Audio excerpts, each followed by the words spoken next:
Okay, so yesterday we started the new section called dedicated to state and prove the 0 and 1 spectrum criteria. So it was we already did. In fact, we already started the last week. Yeah. So I already review a bit what we did last week. So it's okay. So yesterday we finished by stating the theorem, the zero spectrum criterion, and we started to prove. So let me briefly recall the statement. So we consider a fusion ring. We consider 9 indices and 6 non-zero fusion coefficients. And we assume that all these properties on the fusion coefficient hold. So this sum is 0. This sum corresponds to the dimension of some space, which means that it's 0-dimensional, or it corresponds to the right-hand side of the triangular prism equation. So there is no right-hand side. This corresponds to the left-hand side. So there is only one summand. And then these two correspond to the previous lemma, forcing the F symbol to be non-zero. Okay. Correspond to the F symbol on the left-hand side should be non-zero. So you get x, y non-zero equal something to 0. This assumption forces the existence of a Pentagon equation of this form, which is a contradiction. So R cannot be categorified, and in fact, over any field. So in fact, the proof I sketch, I will provide the details. So you have all these non-zero fusion coefficients. So you can consider a non-zero morphism in each of space corresponding to this fusion coefficient. So denoted like that. And then you consider this Pentagon equation like that. So remember that the spectrum of this Pentagon equation is denoted like that. And so according to this non-zero, which one? According to this one. So as I said, this is the sum of non-negative integer. So it is 0 if and only if every summand is 0.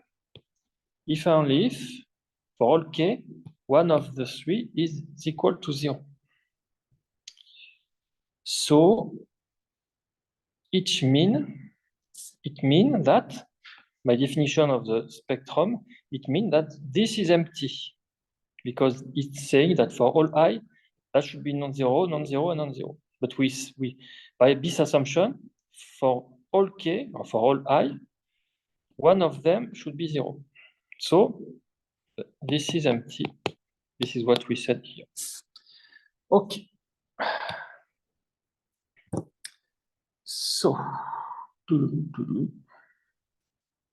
So as I said, the right-hand side of the Pentagon equation. So the right-hand side of the Pentagon equation 14 is 0. Because, as we already said, this I0 should be in IS, the spectrum, and this is empty. So the right-hand side is 0. Okay. Now, about the left-hand side. On the other hand, so the left-hand side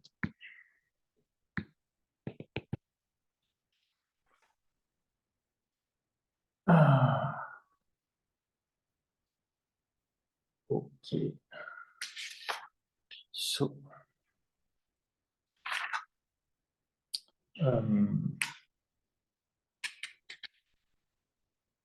okay. So, on the left-hand side is given. So there is only one summand thanks to 16. So the left-hand side here, this mu0 is in the home space of dimension that. So is given by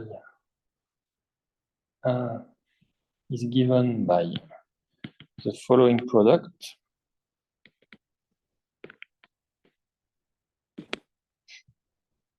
Only. So this one.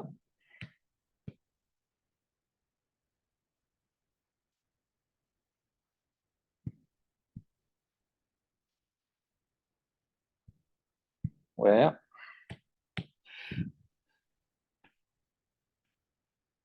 mu0 is a non-zero morphism in the one-dimensional home space. The non-zero morphism in the one-dimensional home space like that. I2 tensor I1 to I3. And this is one-dimensional by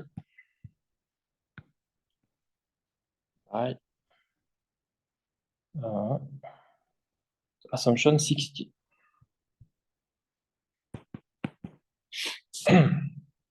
Okay.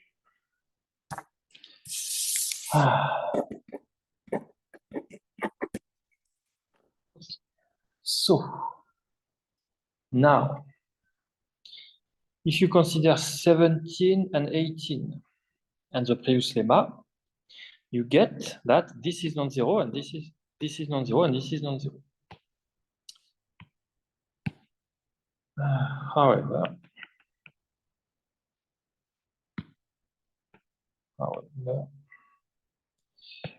equations 17 and 18 together with the previous lemma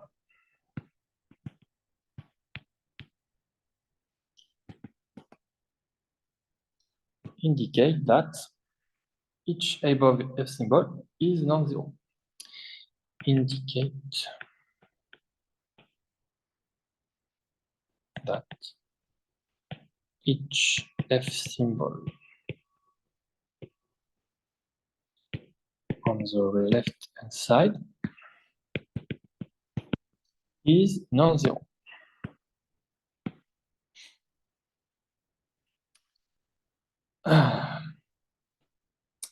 So contradiction with the fact that the right-hand side is 0. So conclusion, R cannot be categorified. And in fact, this is quite surprising. This result is quite surprising because you force such a weird equation to exist. And in first instance, you can say, okay, so these assumptions are too strong to be possible even at the fusion ring level. But in fact, it's not true. This can happen at the fusion ring level. For example, for the fusion ring, we call this one satisfy, can be excluded by this result. So it's quite strange. It's quite surprising. A priori, we did not expect before the existence of such a criterion where you really force the existence of such an equation with x and y different from 0. And in fact, this we expect the existence of generalization of such criterion. But if you can force the equation like that with x and y equals 0, then you can force, you can state much more complicated result involving fusion coefficient, forcing the existence of another type of impossible equation. And in fact, the next theorem will force the equation of the form 0 equal xyz with xyz different from 0. So it looks like the previous one, but it is independent. In fact, we will prove after that these two criterion are independent in the sense that one do not imply the other. And we expect the existence of much more general such criterion. I don't know if you want to, if you want to have something more general, I don't know. Force some impossible equation. You can force more general impossible equation. Anyway, so the next, so as I said, now we will state this case. So we will force this with x, y, z different from 0. So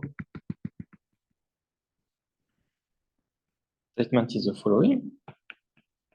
Theorem 1 spectrum criterion.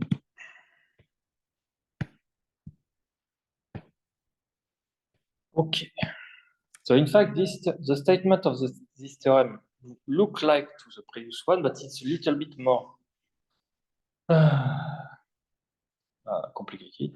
So in fact, I will not waste time to write all the details. I will just, by hand, I will just copy and paste what is written in the paper. So for a fusion ring R,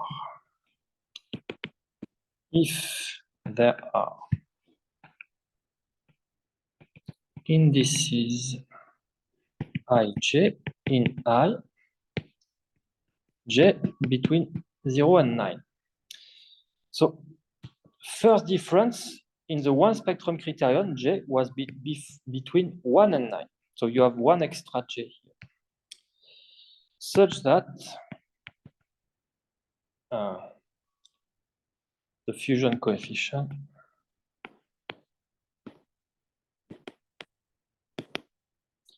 and here it's the same as before. So I will just this one.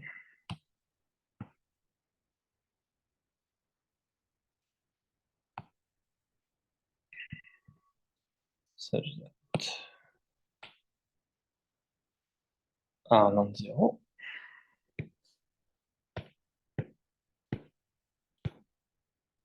And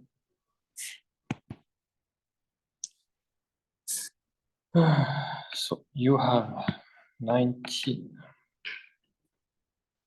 So what is 19? So 19 is like 15, but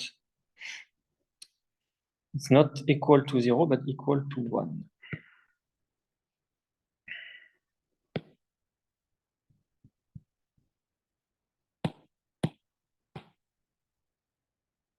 This equal to 1. So the second difference, and you have 20. You have n, so I4, I7, I0 equal n, I5 star, I8, I0 equal n, I6, I9 star, I0 equal 1. 21. So n, I2, I1, I3 equals 0. So third difference. In the previous criterion, this was equal to 1. And you have so 22, 23, 24, which involves the previous lemma to force something to be non-zero, and then so this is too boring to write by hand, so I will copy and paste from the paper here.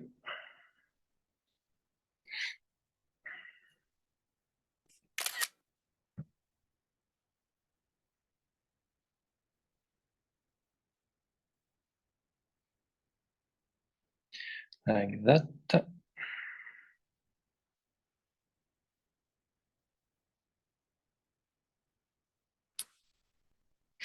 Oh, wait. I made some anyway. Doesn't matter. Okay. Photo.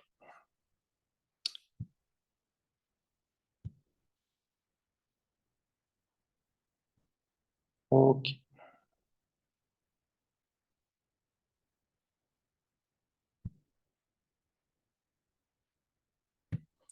Okay. So we have this corresponding to the previous lemma, forcing F symbol to be non-zero, then R cannot be categorified. And the same explanation as before, as a fusion ring for any field. So proof.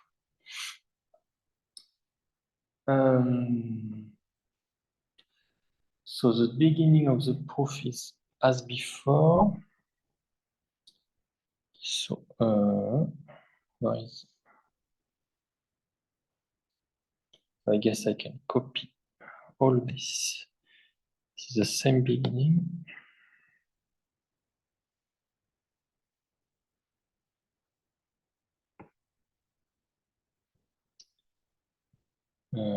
Proof.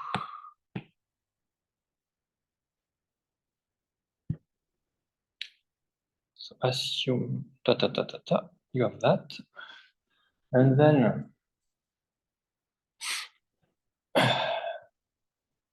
so by 21. Yeah, so in fact, yeah.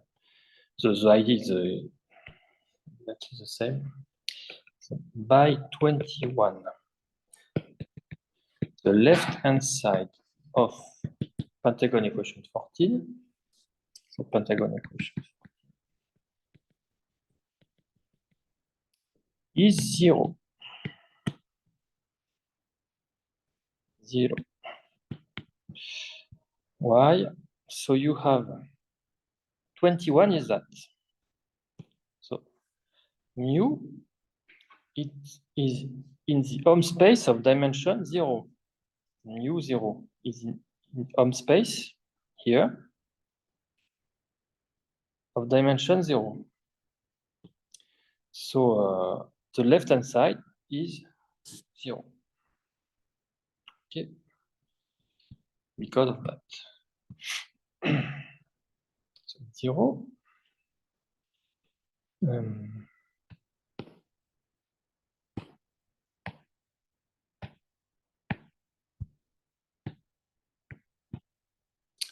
Okay. Next, by equation 19. This one.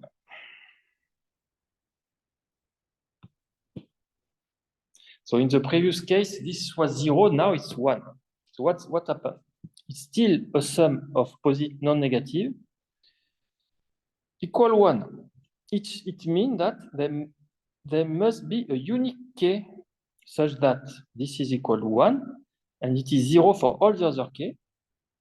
And then this is equal to 1, equal to 1, equal to 1 for this specific k. And this specific k, we will call it I0. Because of this equation. You see, this corresponds to that, this corresponds to that, and this corresponds to that.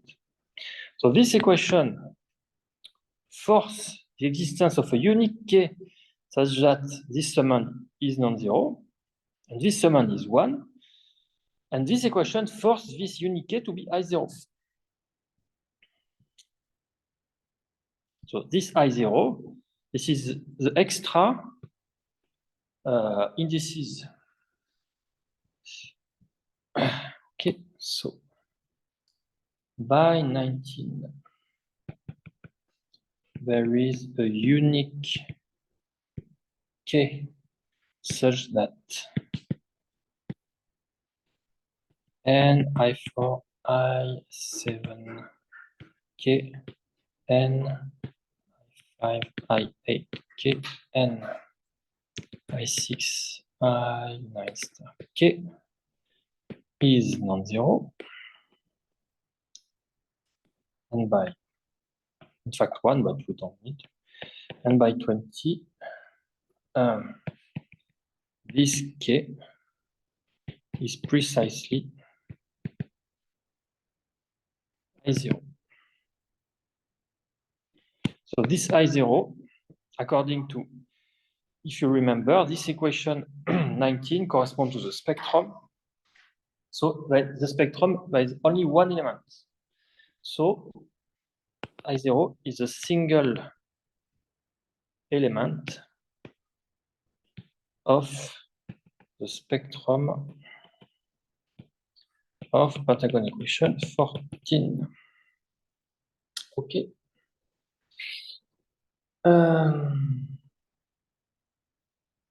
And so thus the right-hand side of the Pentagon equation is so only one summand. So is that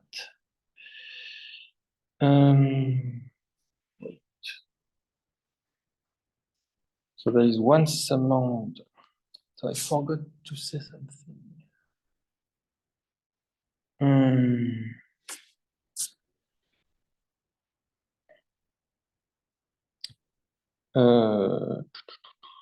So I guess there is one summand here, but also here, because this should be in this home space of dimension 1.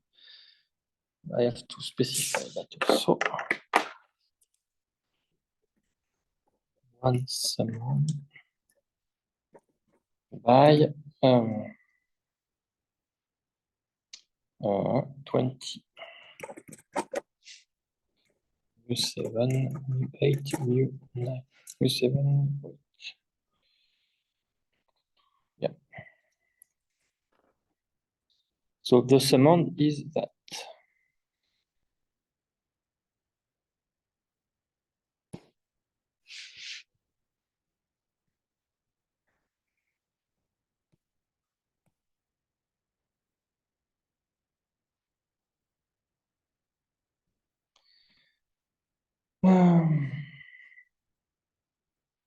So one spectrum, thus right-hand side is. So here we need to use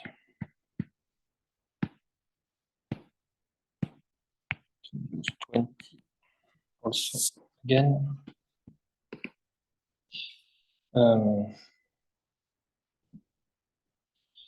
For mu7, mu8, and mu9 to be in a one-dimensional home space. Okay. So the right-hand side is only that. And you conclude.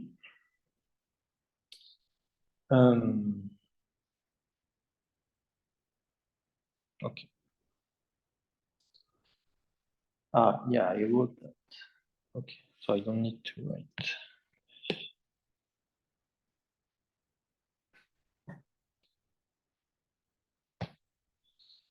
For some non-zero morphism,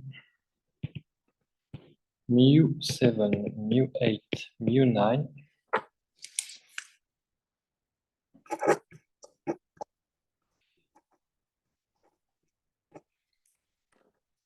in the corresponding one-dimensional home space.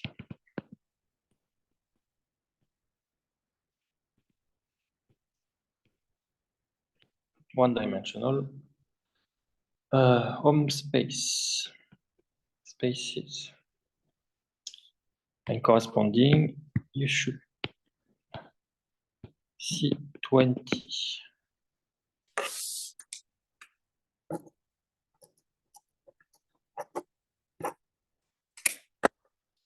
Okay. So the home space. So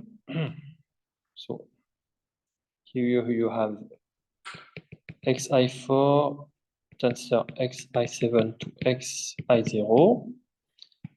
So this is for this one, etc. for this one, etc. for this one. So you have mu, I guess mu7 is there, mu8 is there, and mu9 is there, up to some permutation.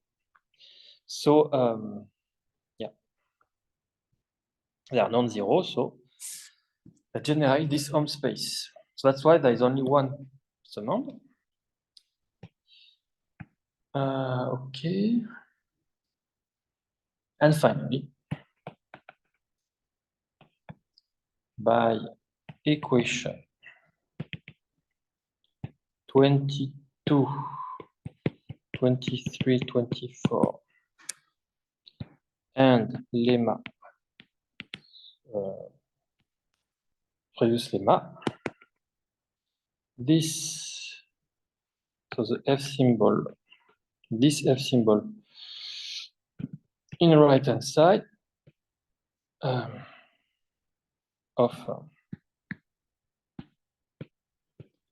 this equation are non-zero. Contradiction with the left hand side 0. You know the left hand side. So maybe so this is, so which one is 0? Left hand side is 0, yeah.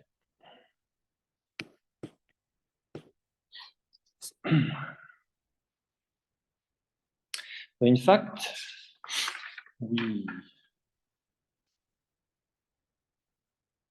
so maybe when we wrote this, when we proved this result, we did, when we proved that, we did not know whether these two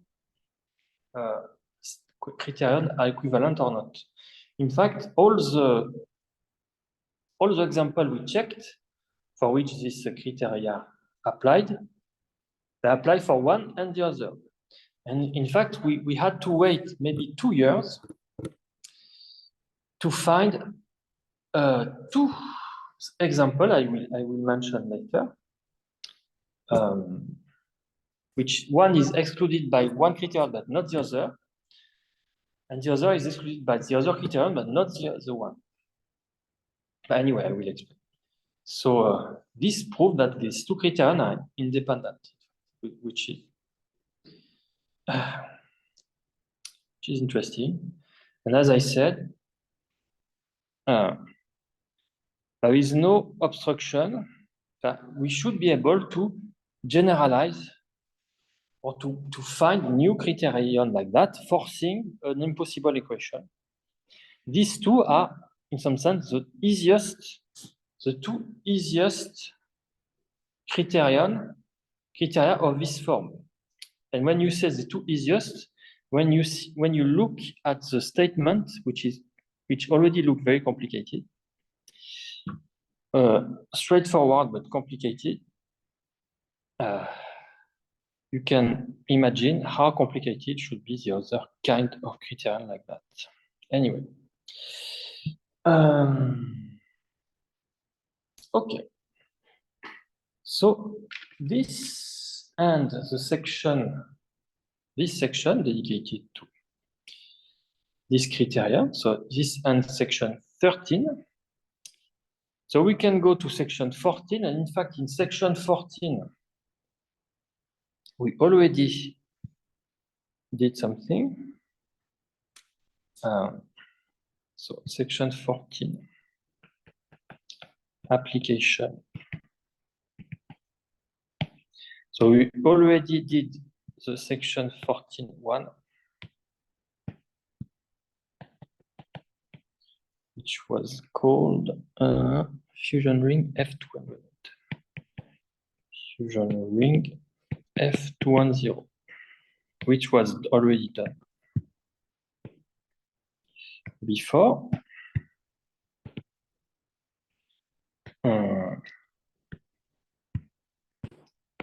Already done before. We did it just as an application of section 10, maybe. We did just after section 10, if I'm not mistaken. Several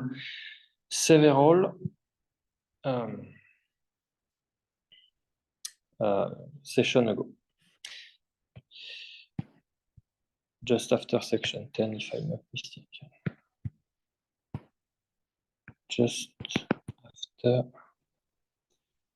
the course dedicated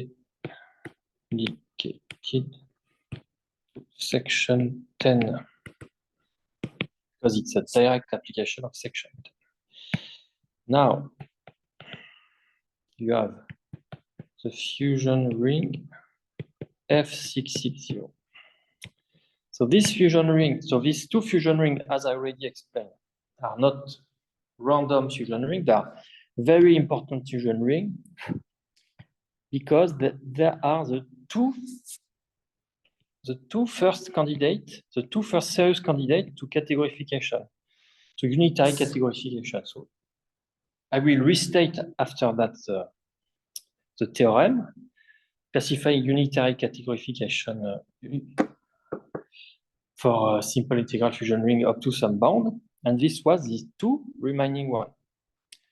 That's why there's a full section dedicated to them. Now we will apply the one spectrum criterion to exclude this one. So, and in fact, it will not be so complicated.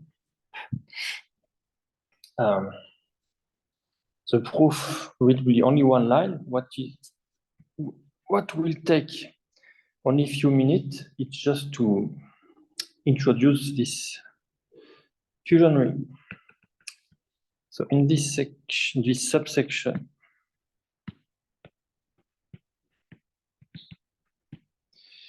we discuss the simple integral fusion ring F660.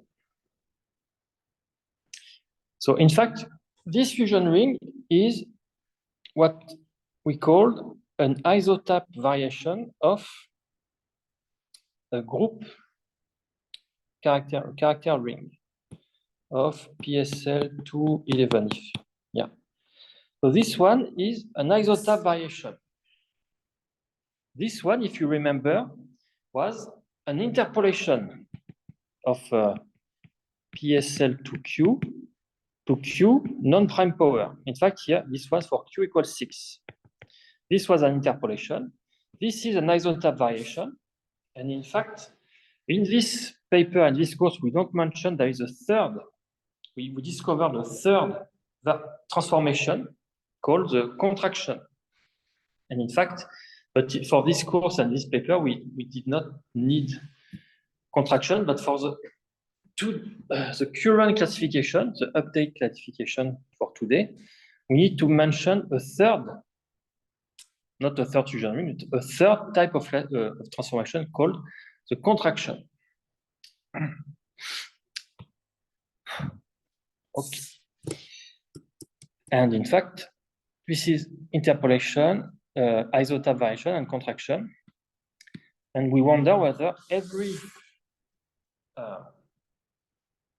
candidate should be of this form or not. All the candidates we found are of this form, and we wonder whether it's always true. At least candidate for the unitary categorification. Anyway, so this is a simple integral fusion ring. It is of rank 8. This one was, the previous one was of rank 7. It is of Frobenius-Perron dimension 660. Type 1, 5, 5, 10, 10, 11, 12, 12. So as I said, it's an isotype variation of the character ring of PSL211. Isotype means same type. So the character ring of PSL211 is also of this type. So it is an isotype variation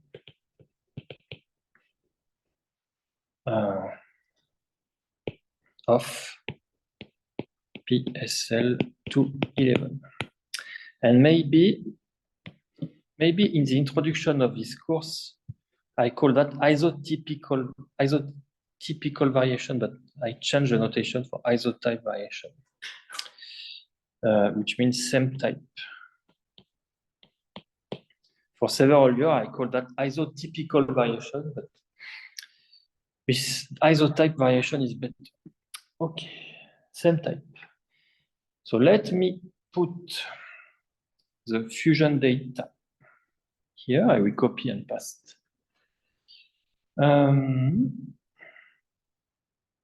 So it's another type variation of that, but with different fusion data.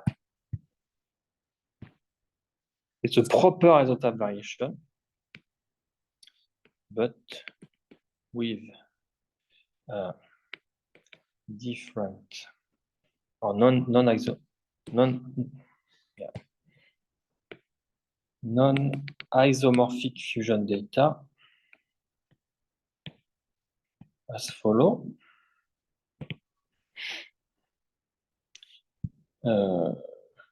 Right here.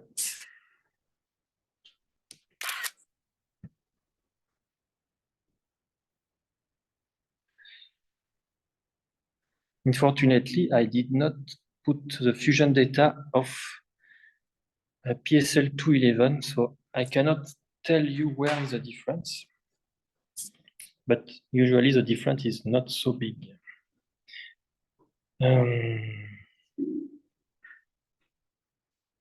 I guess I don't remember. Doesn't matter. For sure, it's different because this one will be excluded from categorification, whereas the one coming from the group cannot be excluded because it can be categorified.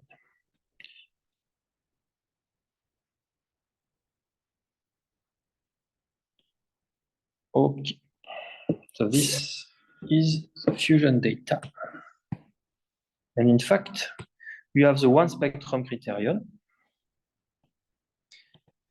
As I said, it only depends on the fusion coefficient, so this entry here. And it's very easy to encode. You just have to apply it and you can directly see whether it's satisfied or not.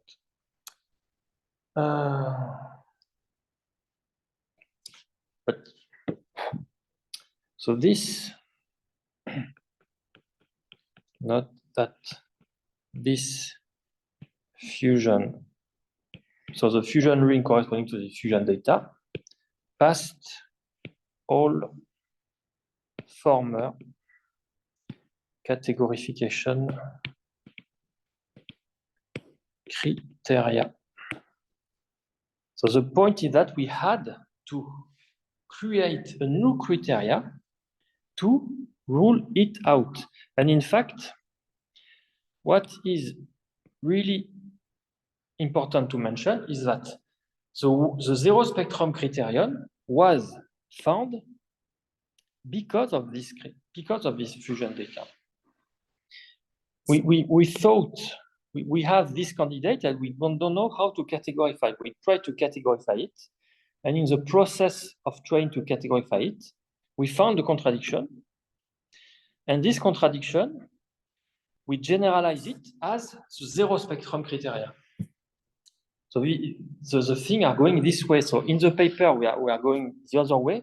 We prove the criteria and then we exclude it. But in the research, it was the other way. We first have this in our hand, and we deduce the zero spectrum criteria from that. And this is why this topic is very interesting. So I have now a lot of new candidates we cannot exclude, and you can see it as a challenge. You have to create a new criterion, to find new criterion to exclude if it cannot be categorified, or you have to find a strategy to categorify it. Okay, so this is a perfect example.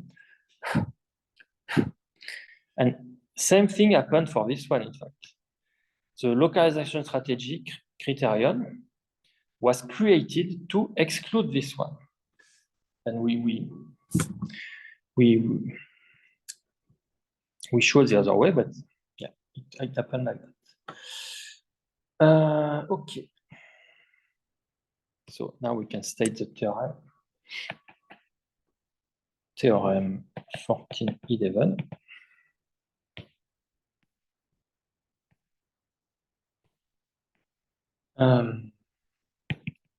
The fusion ring F660 cannot be categorified over any field and any kind of fusion ring over as a fusion ring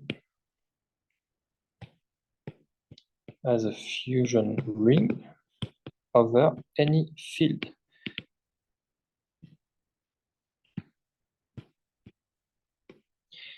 Which was not the same thing for this one. This one was excluded in characteristic 0.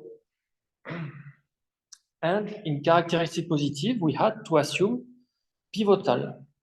So for this case, the non-pivotal characteristic positive is still open. Whereas here, it's excluded for all field as a fusion category. So as a fusion category over any field. So this shows how the zero spectrum criterion is how it is brutal. It is really brutal. Yeah. This fusion ring cannot exist over any field as a fusion category. Maybe there is a hope as a tensor category. I don't know. But as a fusion category, I guess even for tensor category, I don't think so. Okay, so we will make the pause now. The proof will be only one line.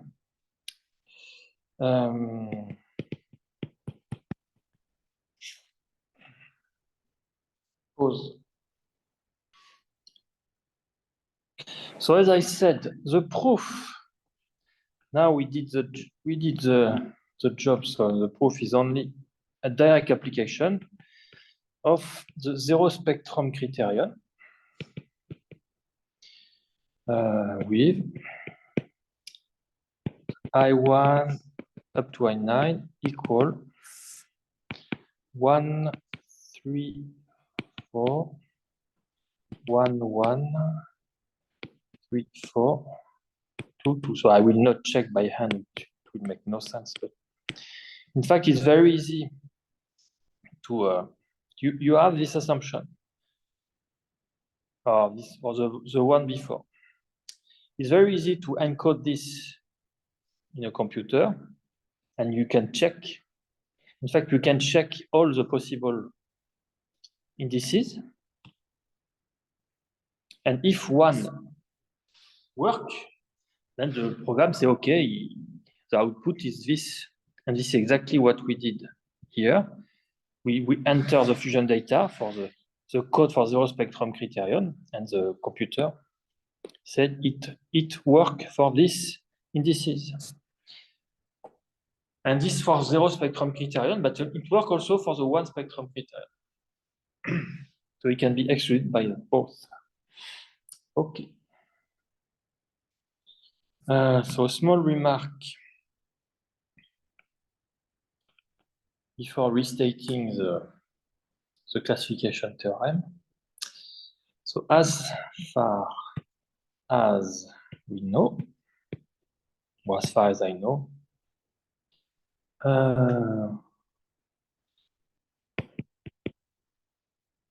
among the known three positive, so three positive, if you remember, I mentioned that, which means the quantum Fourier analysis unitary categorification criterion.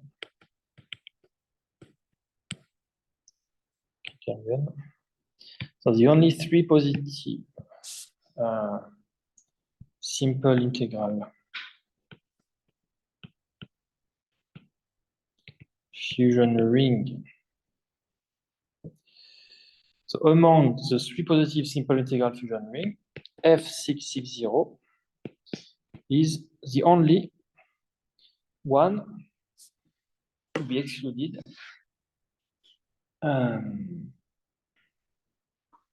by this theorem. So it's quite surprising. So is surprisingly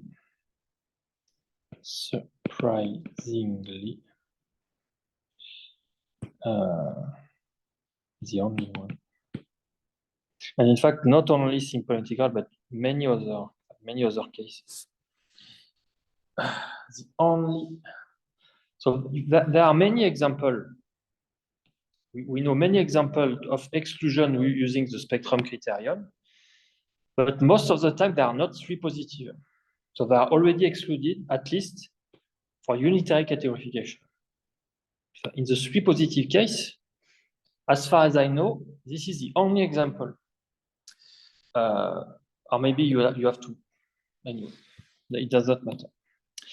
So, so it's surprisingly. So it's just to show how unexpected this F660. It was very surprising. So only one excluded.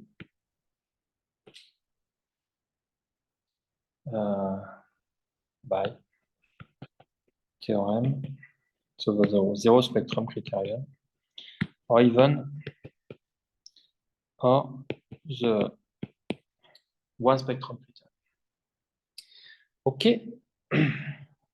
So that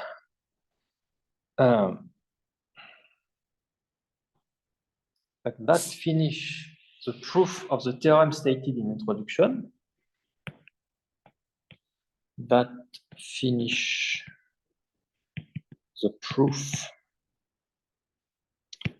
of the theorem, the classification theorem stated in introduction.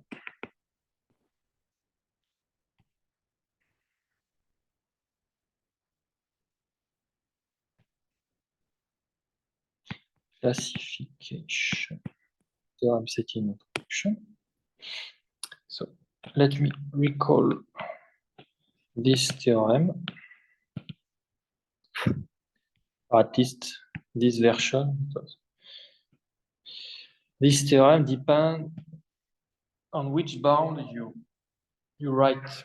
So there is an updated version today. Maybe I will write the updated version, because we made big progress in the classification of simple integral fusion ring. But anyway, we can prove something like that. So a non-pointed. So you can the pointed case does not matter because it's unitary. So this is a very strong assumption. One Frobenius mean so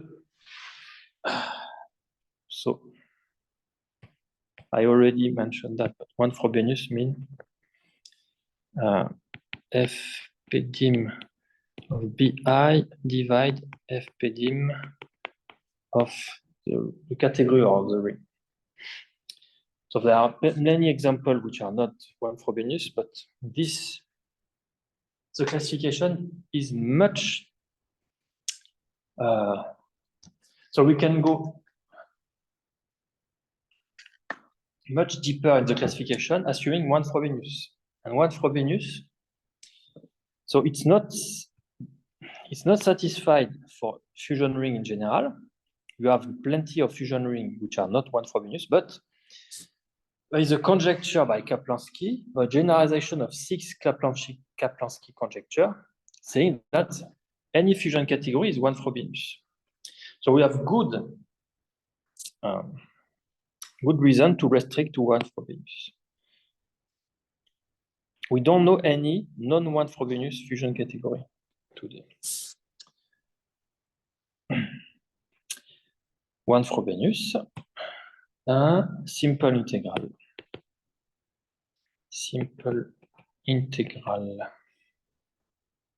fusion category.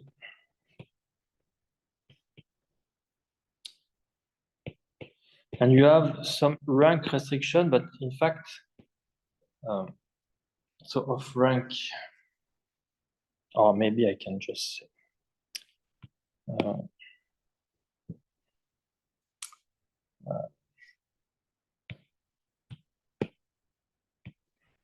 let me check.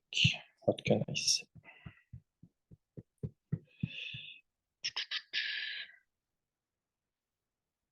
With the above bound, I will copy and paste. I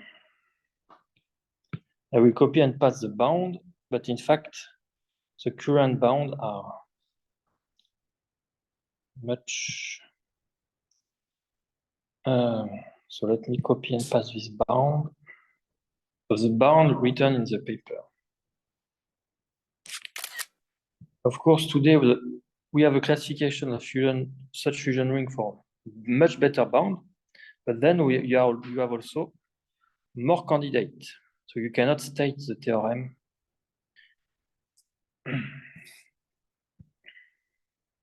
But at least some of these bounds can be improved also now.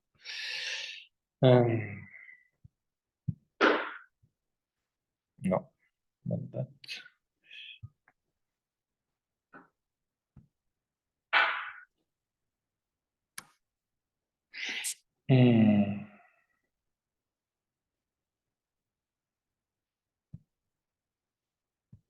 Okay.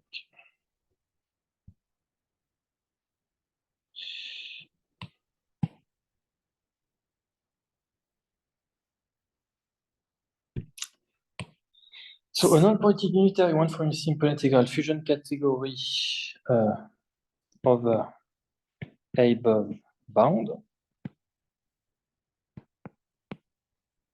for the rank and Frobenius per dimension. So is Grothendieck equivalent, which means the same fusion ring, is Grothendieck equivalent to. So Grothendieck equivalent means same fusion ring or same isomorphic fusion ring. Isomorphic fusion ring or Grothendieck ring, but anyway, to rep PSL to Q with Q prime power between 1, 4, and 11.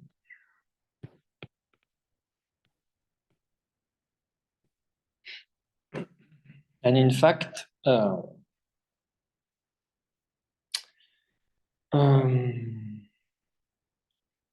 there are some update today. I guess, for example,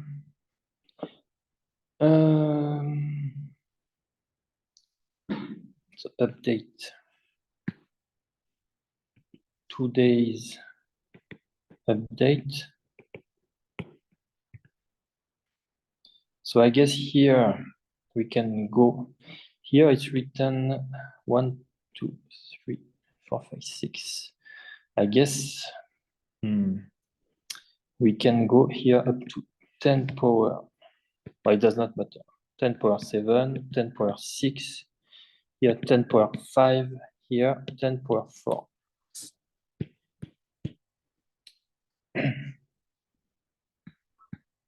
Without extra candidate.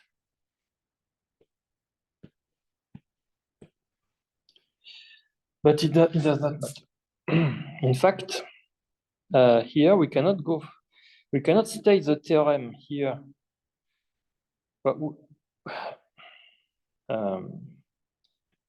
because here there is a candidate at exactly Frobenius per dimension 5, 0, this one. And it's still open. It's an isotype variation of PSL2 something. I don't remember. PSL2, 7 or 8. So we cannot update this theorem. We cannot update this bound for this theorem, at least today, because there is one isotype variation of dimension 4, 5 or 4, which is open. Okay.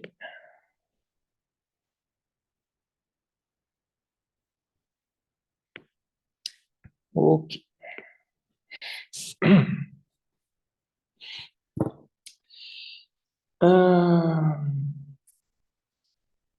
So let me write it.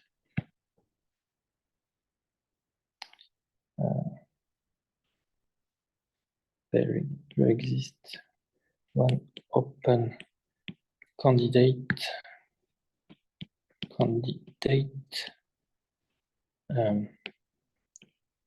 FP team. So let me write it just after that. Remark. Today, there is still an open candidate of rank 9 and FP team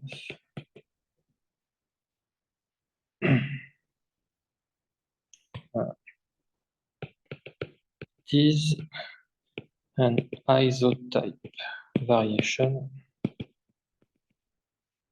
of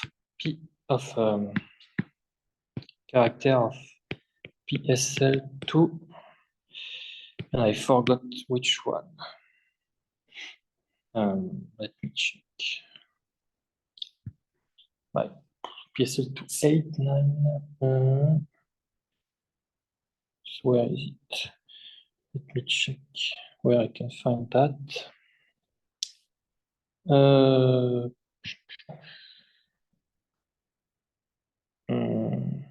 Maybe there.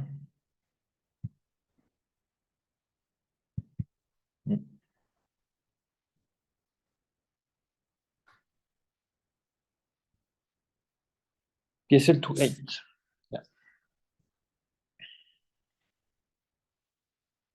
And in fact, yeah, this is nice. Maybe I will copy and paste that. You see the difference.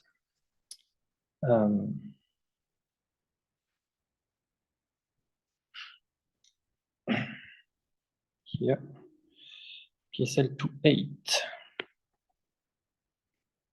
And I maybe so isotype variation.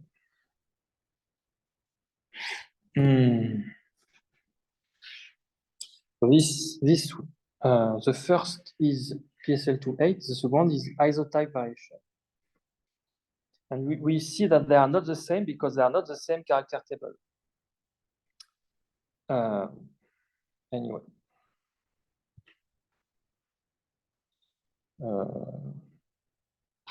I don't know, should I copy and paste that?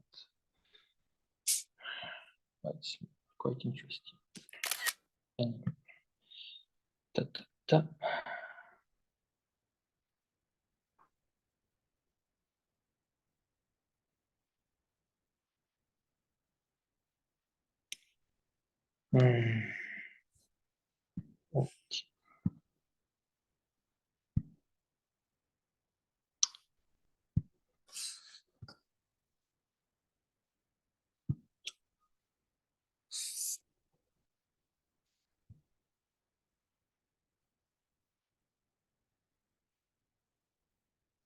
So just for information. Yeah, you can put it like that. Okay.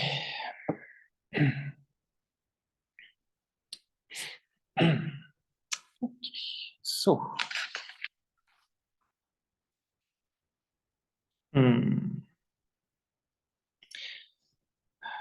So this is the open case I am really interested in. Okay, so let me write a question here. We said Grothendieck equivalent. So this leads to some question. Do we really need Grothendieck equivalent or just equivalent? And in fact, it's not so clear. Question.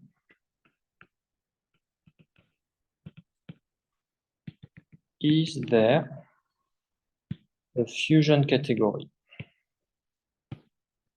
C, which is Grothendieck equivalent to rep G with G non-abelian simple group, finite simple group, but not equivalent. It has the same Grothendieck ring, but not an equivalent category. And let me state a result, fact. If if one exists, it would be it will have no braiding. It would have no braiding. Why that? No braiding structure. So the rep G are braided category. In fact, they are symmetric Tanakian, in fact, Tanakian category. But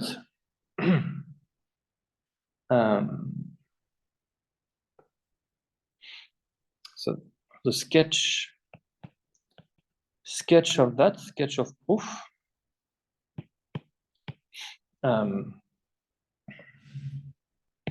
if there is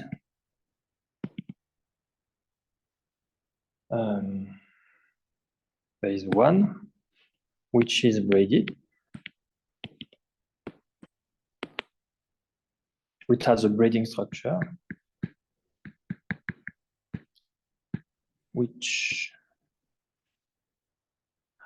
can have it cannot. It's not the point that it has a braiding structure. It cannot have a braiding structure. If there is one with a braiding structure, if there is one braided, then okay. Then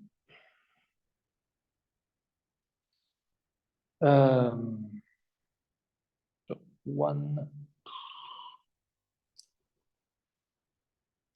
Then so wait.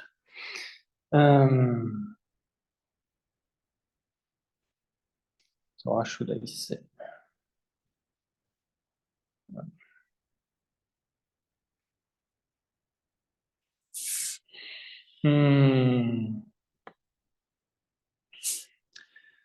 So if so, it cannot be a braided, cannot have a braiding structure. So if there is a fusion category which is Grothendieck equivalent to rep G, but not equivalent. So if there is one braided, okay. because it is not equivalent to rep G, then by the classification of finite simple group, you know that two non-abelian finite simple group, there is no two non-abelian finite simple group with the same Grothendieck ring.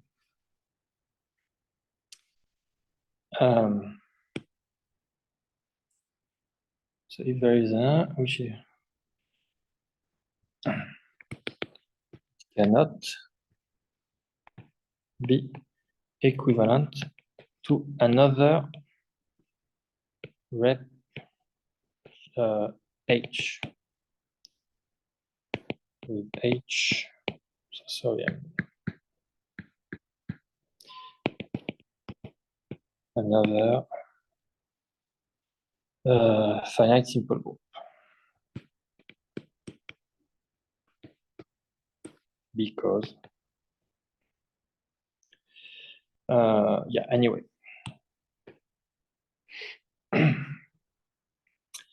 Then, so, but it is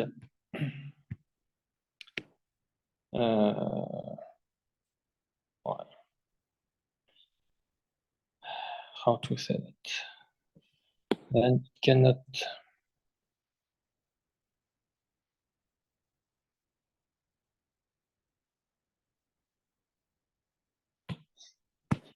Then it cannot be equivalent to some rep H finite group by simplicity and classification of finite simple group.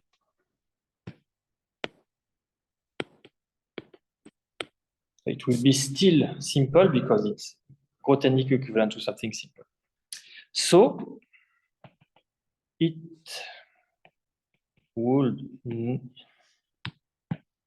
is not symmetric.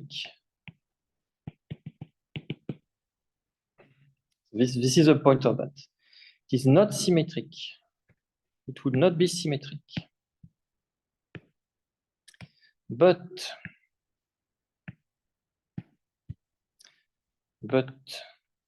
by the theorem 5.2 in my interpolated paper, so I wrote a paper which is in the reference called Interpolated, where you have the word interpolated. But by this theorem, it will be modular. So this theorem says that a braided simple integral, or a braided spherical fusion category, simple braided spherical fusion category, should be whether symmetric, should be symmetric or modular. That there is no other case using Muger techniques. So if it is not symmetric, it should be modular by this theorem. Okay, but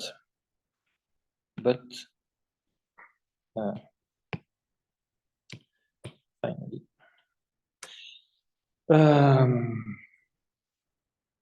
by a result of NO, an integral for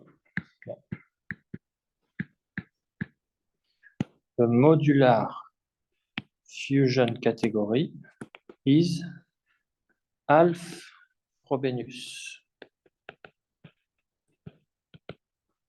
which means it's like one Frobenius, which means FP dim BI square divide FP dim of R for all I. Why half Frobenius? Half because But when you write, you can say fpdim of r power half, fpdim of di is an algebraic integer. As an algebraic integer. Algebraic integer. Here we are only considering integer, but anyway. Alpha-Benus, but again by the classification of finite simple group, Alpha-Benus. So we know it is Grothendieck equivalent to a character ring of a finite simple group. So it has the same type. But this property is not possible. So this property only depends on the type, but this is not possible for the finite simple group. In fact, which is not possible by classification of finite simple group. In fact, the classification of finite simple group, you have several families. So you have the family of Lie type. For the family of Lie type, this can be excluded for all I using the Steinberg representation. Then for the alternating family of alternating group, you have an argument also. And for the sporadic group, you can check by computer. So by the classification of finite simple group, this is not possible, but this is forced for the modular fusion category. So it cannot be modular. Contradiction with the fact that with the braiding structure assumption. So contradiction. Contradiction.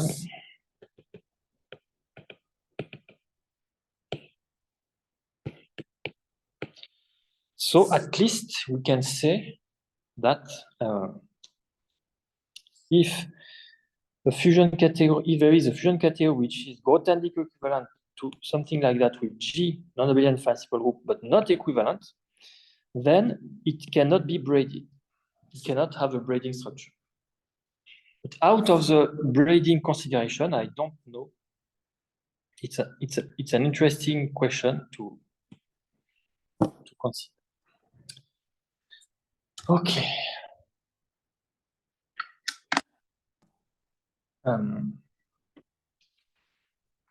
Okay. So for the last 15 minutes, I will briefly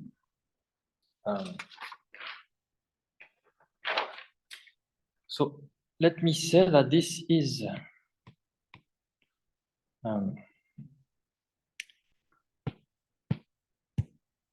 the end of the paper,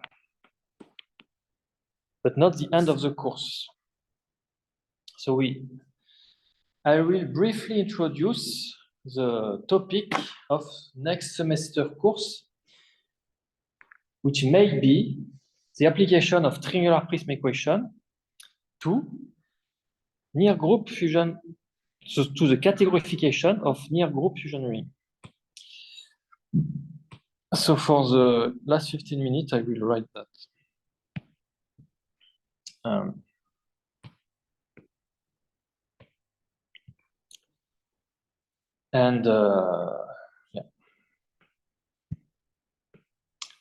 Next, and in fact, next week, I will give you the talk I gave. I will give you a talk I gave in some seminar. So next semester course may be dedicated to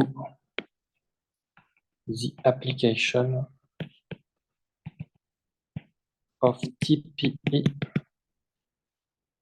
to the categorification problem of the near group fusion ring, denoted G plus N. So what are these near group fusion ring? So definition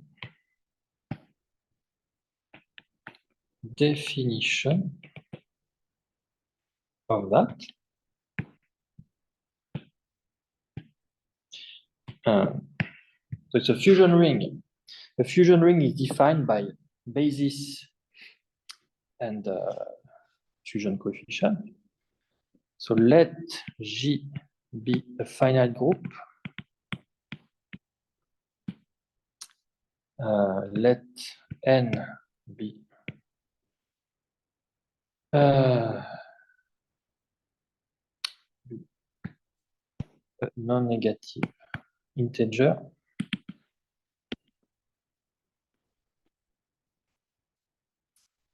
So the basis of the fusion ring denoted G plus N, so the near group fusion ring G plus N, so is like that. You have an element A, union, element BG with G in G.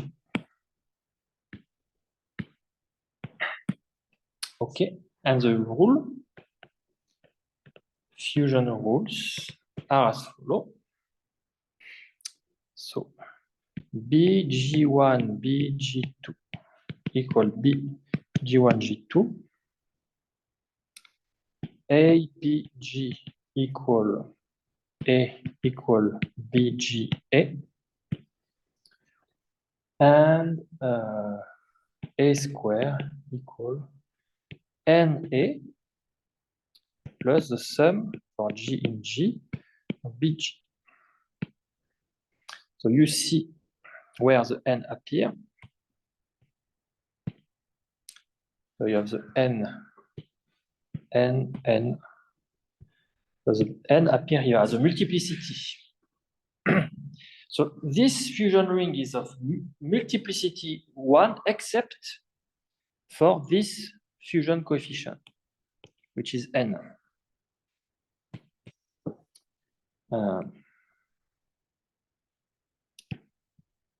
So it is of multiplicity 1 except for the fusion coefficient NAAA equal N.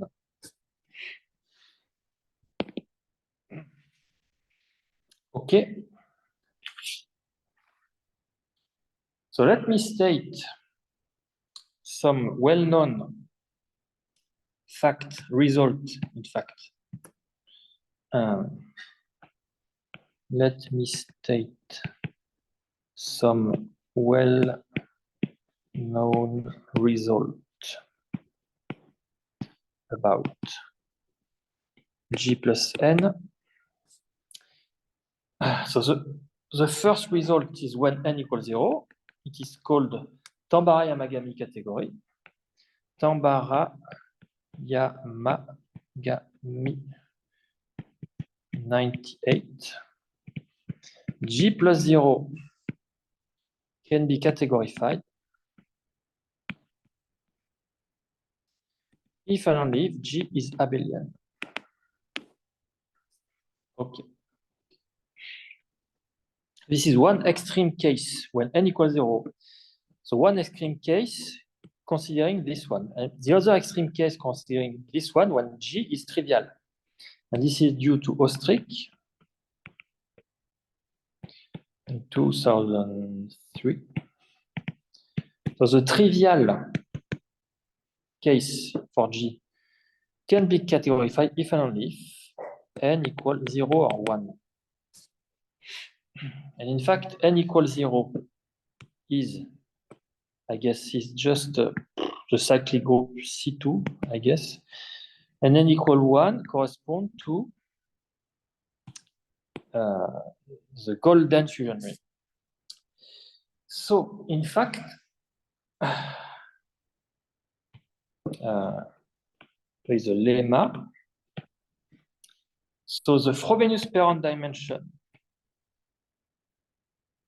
of the non-invertible basic element A. So the Frobenius parent dimension of that, according to this fusion rule, is exactly n plus n square plus 4 order of G square root divided by 2. So in this case, it is just 1 plus square root of 5 over 2, if I'm not mistaken. Yeah. So the golden ratio. So maybe it's not a good color. Should take a golden color.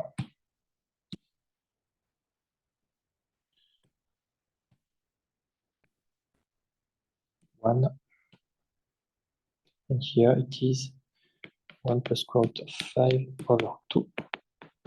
Golden ratio. Okay. So it may be non-integer, and in fact, yeah, a categorification is not an integer. So the proof of that is just FPDIM is a ring homomorphism. Is a ring homomorphism. So we are reduced to consider. So you apply the ring homomorphism here.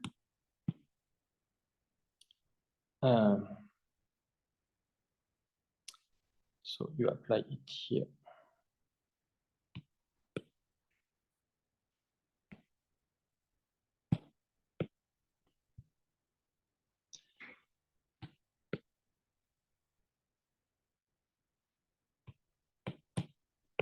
Apply it to that.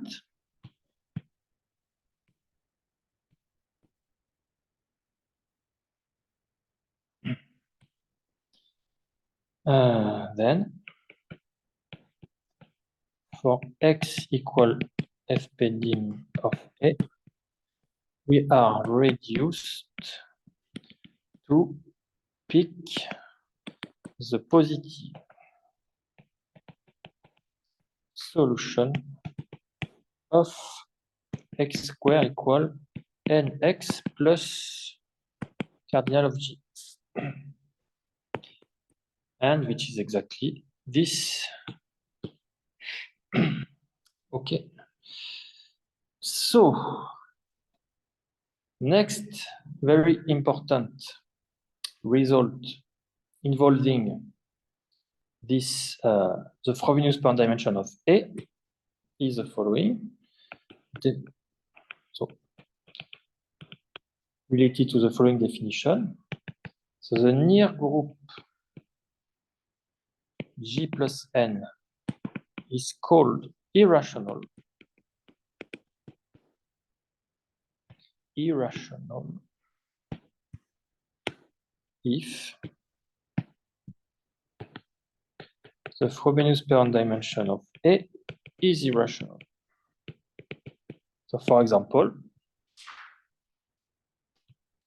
this case, n equal 1 for that, C1 plus 1 is an irrational near group fusion ring. In fact, fusion category. And the very nice result here, due to several people And I guess I will finish with that for. So Nikchik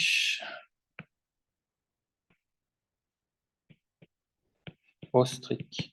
In fact, it was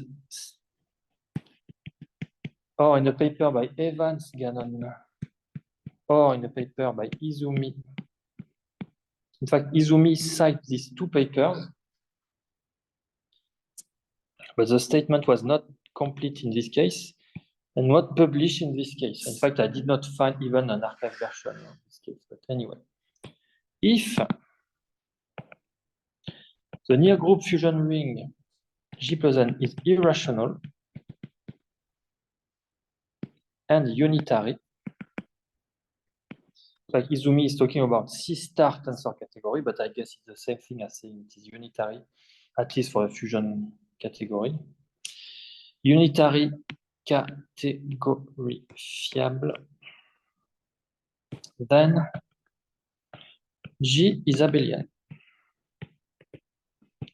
and N is a multiple of the cardinal of G. But in general, you can have near group fusion category where G is not abelian. I guess there are examples. But in the irrational case, they are abelian, at least in the unitary case. Right? I guess this is true for the non-unitary case, but I'm not sure. And finally, so last statement for today. So Izumi deduced an equation to classify the irrational case, the irrational unitary case. By classify, I mean the categorification.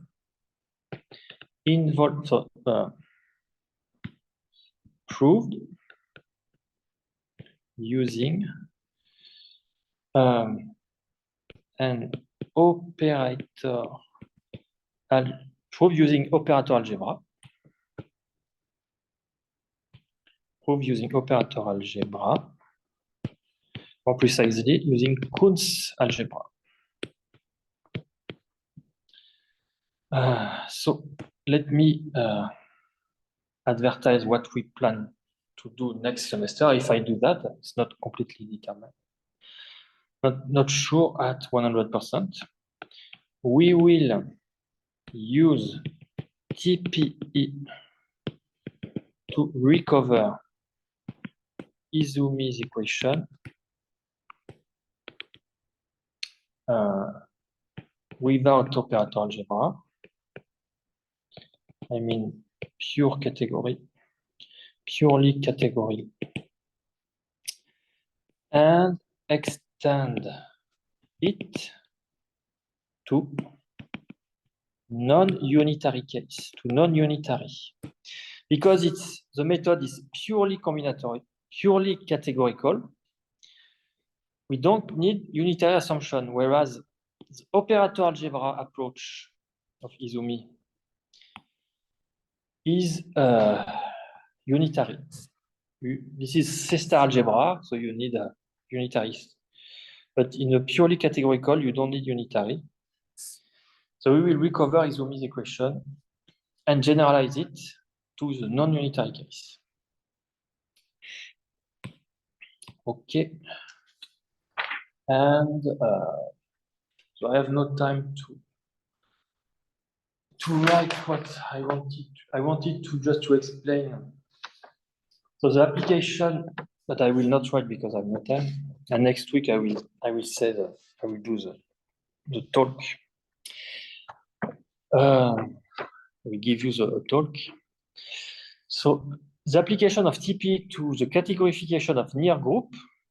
So you have the label tetrahedra corresponding to F symbol and the label triangular prism.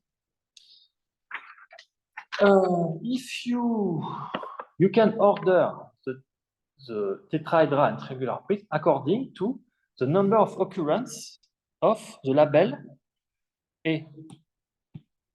All the other labels corresponding to objects are invertible coin from a group element. And when you are in the group case, it's very easy. The F symbol, you can get it very easily. When you order according to the number of occurrence of A, you can step by step solve the triangular prism equation. You can reorganize the triangular prism equation and the variable which are the tetrahedra, F symbol, according to the way you order them according to the number of occurrence of this non-invertible basic element A. And you can reorganize that and solve them. Or more precisely, you can reduce this solving to an equation, the Izumi equation. And in fact, this equation will not be exactly Izumi's equation, but a small variation of Izumi's equation, because remember that the triangular prism equation is a small variation of the Pentagon equation. There is a change of basis. And this change of basis will appear in this TPE Izumi equation. It will be, there is a PE Izumi equation and a TPE Izumi equation. And this TPE Izumi equation we will mention, we will be able to solve them. We will apply it for this case, this near group Cn plus n. And I guess we will solve it for n up to 13 or 15. I don't remember. We did this computation 2 years ago. So maybe today we can even do better. And we can solve it algebraically. It's not numerical. We can provide the Grosvenor basis. Okay, so I will stop here. End of session. And next week, end of session. And next week, in fact, I will show you this talk. I will, because it remain only 2 sessions and I have no time to do something consistent for near group now. I will do this talk. For, I guess the first session next week will be this talk, and the second session will be the extra slide of the talk I did not mention in my talk member seminar. In the member seminar, I only did the first part, but I did not talk about the extra slide. So next week I will also talk about the extra slide. And that will be, in fact, that will be a good summary, a good motivation for a good conclusion of the full course and a motivation for this topic of research. Okay, so see you next week.